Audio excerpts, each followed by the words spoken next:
Wizard. This is the title you've given me. And it's no mystery, the very nature of the name implies trickery. Master of illusion, guardian in Oz, but you have drawn the conclusion that I am some sort of god, creator or savior, but I am none of those. And though I live up the road, I am not even your neighbor. We are worlds apart. Cause here a heart is something men tend to forge steel gates into plates to have a place to place them for safekeeping cause they break. We're not oiled with love. Despite what manner of metal man is made of, they do not rust, just crack or callous when trust is violated. But this is what you wanted to be validated as human. Personally, I would have rather stayed in a state of exclusion from this race than to face another day of that agony. But still, here you are mad at me for the hidden faults of your own foolish desires, like I am some horn-headed, fork-tongued fire dweller, banging pitchfork the floor of brimstone cellar. You wanted a heart, so I taught you pain. For it is impossible to love effectively without understanding heartache's weaponry. You wanted courage, I gave you adversity.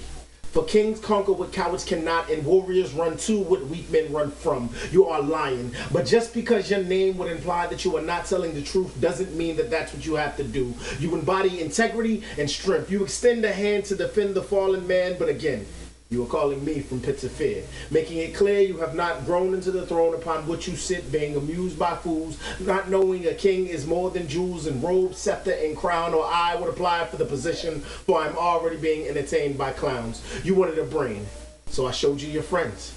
For there is wisdom in the multitude of counsel. I had hoped you come down off your posts, away from the crows who know only to take, away from those who would make your head a bed of confusion. I offered you an institution to provoke thought, but I cannot teach you to talk, only show you the light. It's up to you to step out of the dark. But I guess some men don't mind extending arms with open palms to hold up foes who seem to only have their demise in mind. I know not having a brain is a crying shame, but you, my friend, are blind. And to the one who's gone astray, I say, you are a girl trapped in a woman's body who probably wouldn't know home if she was back in the house she arrived in. I find it surprising how someone surrounded by so many familiar faces would find themselves lost among strangers. But this is the danger of being nostalgic while seeking adventure. You become an indentured servant to loneliness, claiming there's no place like home, there's no place like home, there's no place like opening your eyes to realize you've forgotten to be content where you are.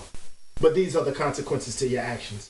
You all came here asking for something more than what you were willing to pay for. Whether out of greed or need to see me kill some insecurity I did not help create. I can only manipulate fantasies. I am not a creator of dreams. So don't go blaming me for cutting the seams to your sanity by unveiling my vanity. For it was certain, from the moment you pulled back the curtain, revealing that I was but a single person with a God complex. Flesh and blood is all I was and all I am, so I did not steal your peace. Borrow your smile, walk away with your joy. It is not by me that you have been robbed. At most, I am a guardian in Oz, not your God.